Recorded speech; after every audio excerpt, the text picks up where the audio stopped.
Hey everybody, Adam Savage from Tested here, and I may be physically in Valencia, California with Chuck Costas at Prop Store's warehouse, but mentally I am in Albuquerque, New Mexico in the world of Better Call Saul, because you guys are auctioning off an unbelievable array of props from the run of the show. Yes, we were very lucky to work with Sony, and as soon as the show was wrapping at the beginning of season 6, we actually went out and we selected a whole bunch of stuff that we thought fans would love. You got to go to a warehouse full of 6 years worth of Better Call Saul props and costumes and stuff. Yep. And you got to just point.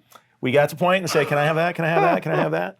And a lot of the stuff that's here is all custom stuff that was made for the show. Right, which is hard to tell because it all looks incredibly quotidian, but that is absolutely the sort of soul of Better Call Saul, is not really shocking MacGuffins. Everything really feels like just a part of the real world. Yeah, but as much as, Los Pollos Hermanos, I actually think it's a real restaurant. I actually want to go there every day instead of some of the real places that exist. So. I miss their chicken, really, frankly. It's very good. This is Gus Fring's meth front from Breaking Bad. Spoilers. People may know that. Los Pollos Hermanos, the Chicken Brothers. And we have here some printed napkins, and I just realized looking down that you have small, medium, and large cups. Yes, we were able to get all sizes, and you get, I think, 4 of each of them. So if you've got a friend or you want to throw a big party, everybody can have their own cup. Oh, no way. So so you're auctioning them off in lots of 12? Yeah, you could get this whole setup here as part of it. So you get we try to be even and try to give everybody an example of all the different things that were available from Los Pollos Hermanos. I'm totally going to including a chicken bucket, which was my, I felt like if you had to have one thing, it's a chicken bucket. You had to have the chicken bucket. Yeah. You are totally right. But it's a sticker. They just put it on a chicken bucket. Sometimes we find them without the stickers on them. I actually saw some from Breaking Bad. They use the exact same chicken bucket, but it's got little chickens, as you'll see in the design. And even down to the trays from the restaurant. Yeah.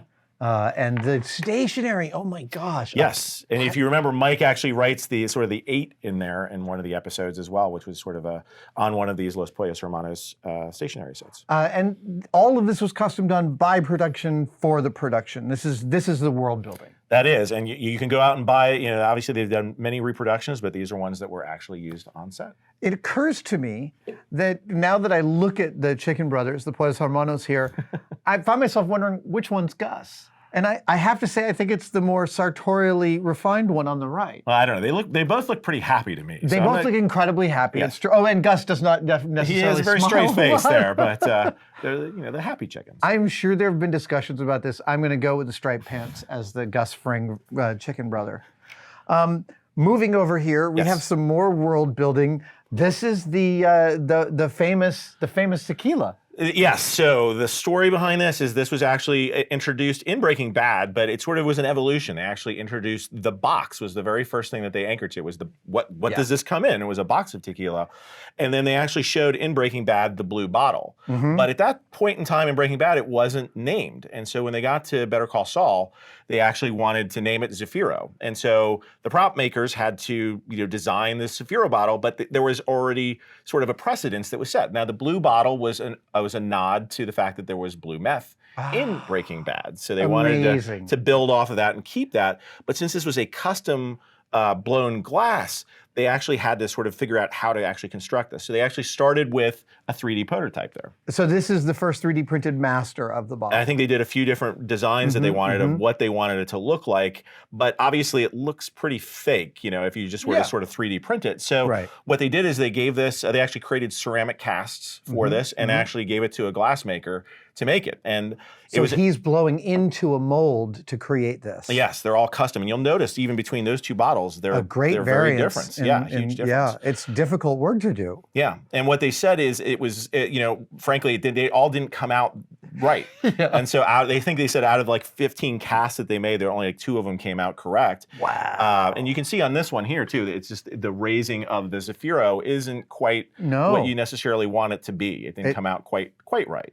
But then the ones that ended up finalizing, they ended up painting And then the bottle stopper was an added bonus, and that was actually made. I think actually there's a place here in Los Angeles that actually makes a version of this. Oh, really? Yes, that you can order. I think it's almost $1,800 to order one of these as a replica. Oh, but wow. The whole bottle? No, just the topper. Because the topper, as you'll see in the show, it actually keeps coming back, and it's very subtle nods to it. But these bottles really represent the descent of Kim and Saul into their badness, so to speak. So it comes throughout the show. You'll actually notice it a few times. Won't give away too many spoilers, but it comes up more than once. And that bottle topper, just by itself, is sort of a symbol that you'll have. And I think you could probably tell me better than I could.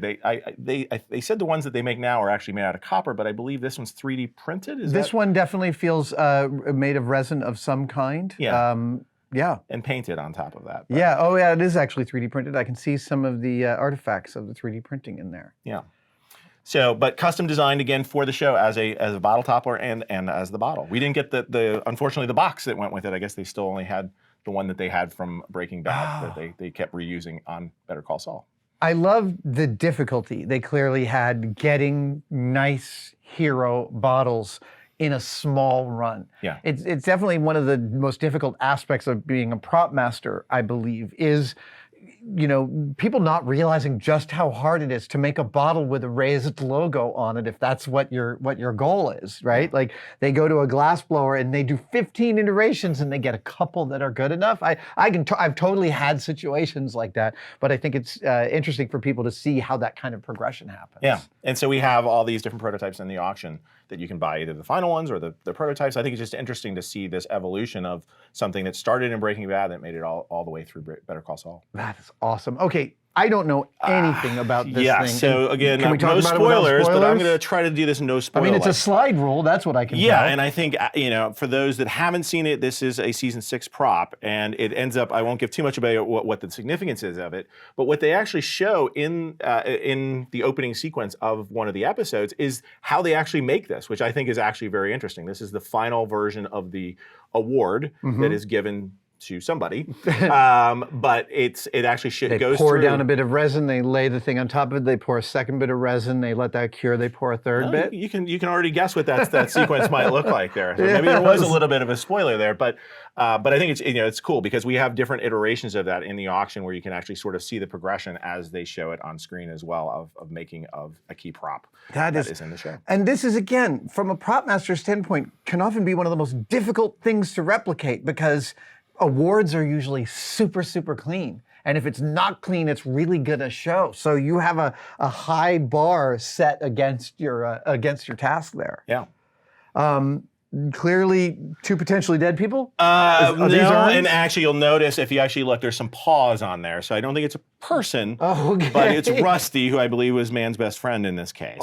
Again, I won't give away too much of the spoiler, but what I think is interesting here is that Better Call Saul jumps back and forth, as we talked about, between black and white and color.